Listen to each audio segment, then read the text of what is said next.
yang diciptakan di Pekalongan. Ini gaya rapatnya orang Pekalongan, ya, gaya rapat yang santai, yang akrab. Rapat ini bisa mengantarkan Pekalongan menjadi juara pertama Pok Darwis tingkat Jawa Tengah. Bapak Ibu sekalian, luar biasa sekali. Gaya rapat yang sangat akrab. Bagaimana orang Pekalongan mengucapkan selamat kepada temannya yang baru diangkat jadi menteri zaman Soekarno dulu? Begini caranya. Asem gue, wong Kalongan bisa jadi menteri. Asem gue, wong Kalongan jadi menteri. Ya itulah orang Pekalongan. Habis itu peluk-pelukan.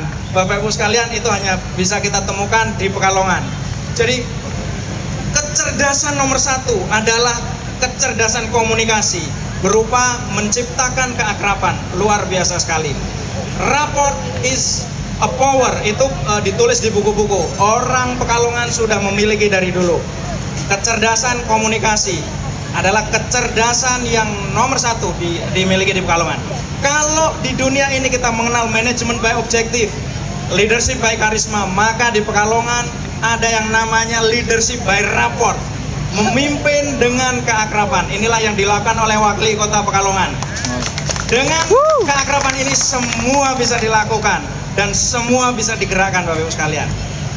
Pekalongan adalah kota batik. Pekalongan adalah kota batik adalah Pekalongan. Banyak kota batik di Indonesia, tetapi hanya Pekalongan yang namanya kota batik. Inilah luar biasanya Pekalongan. Ya, kita jumpai di internet, semua kalau kita searching ada batik di sana. Tapi ternyata tidak hanya batik. Lihat tokoh yang satu ini. Ini adalah tokoh yang luar biasa. Tokoh yang luar biasa di dunia koperasi. Koperasinya ada di mana-mana, bahkan akan membuat koperasi di Los Angeles, Bapak Ibu sekalian. Luar biasa sekali. Jadi Pekalongan dikenal dengan batiknya, tetapi tidak hanya batik. Inilah definisi anak-anak muda Pekalongan tentang sukses. Kalau orang lain bilang sukses itu bisa membeli sesuatu, anak-anak Pekalongan bilang sukses itu kalau bisa menjual sesuatu. Luar biasa sekali. Ya, ini sebuah definisi yang sangat powerful, definisi yang luar biasa. Ini terjadi di Kalibangar, anak-anak SMA 1 Pekalongan yang dengan bangga menyatakan bahwa we are entrepreneur nation. Apapun kita, apakah agraris ataukah maritim, yang pasti kita adalah entrepreneur nation.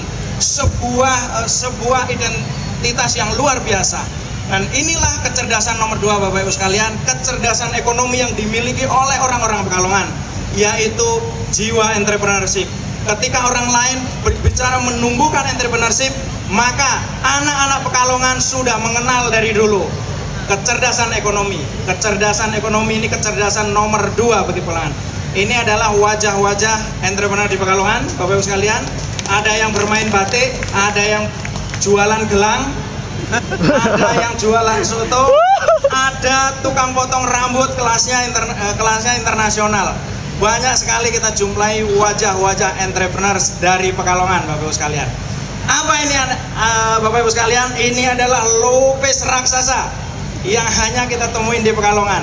Ya, Lopez ini kita temuin di Sawalan, di mana hari ke-7 Lebaran. Apa maknanya dari Lopez raksasa? Apa maknanya Sawalan? Ini memiliki makna yang luar biasa, bahwa orang Pekalongan adalah orang yang suka berbagi.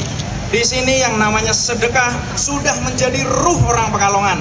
Setiap 17 Agustus, orang Pekalongan ramai-ramai memberikan makanan kepada tetangga-tetangganya. Cukup ditukar dengan kreweng saja, bisa makan gratis di Pekalongan. Dan ini rupanya Pekalongan juga pengajian-pengajiannya didatangi oleh orang-orang dari seluruh kota di Indonesia.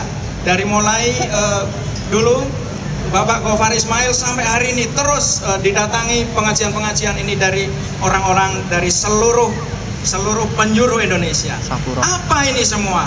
Ternyata orang Pekalongan memiliki kecerdasan ketiga, yaitu kecerdasan hidup. Maka masyarakat Pekalongan adalah masyarakat yang religius. Masyarakat Pekalongan tahu bahwa hidup ini bukan untuk hari ini, tetapi hidup hari ini untuk hidup pada satu saat nanti. Inilah kecerdasan ketiga yang dimiliki oleh orang Pekalongan. Kalau kita lihat tokoh-tokohnya, religius ini tidak hanya dimiliki oleh para ulama, tetapi lihatlah wali kotanya. Wali kotanya sangat religius. Ya, luar biasa sekali. Apalagi kalau ketemu dengan Pak Zaki, tokoh yang luar biasa. Ketika ketemu beliau lebih banyak bicara tentang pesantren daripada tentang bisnisnya. Inilah 3 kecerdasan yang kita bisa gunakan untuk membangun kejayaan kota Pekalongan. Kecerdasan ekonomi, kecerdasan hidup, dan kecerdasan komunikasi. Dengan 3 kecerdasan ini, apapun bisa dilakukan di Pekalongan. Ya,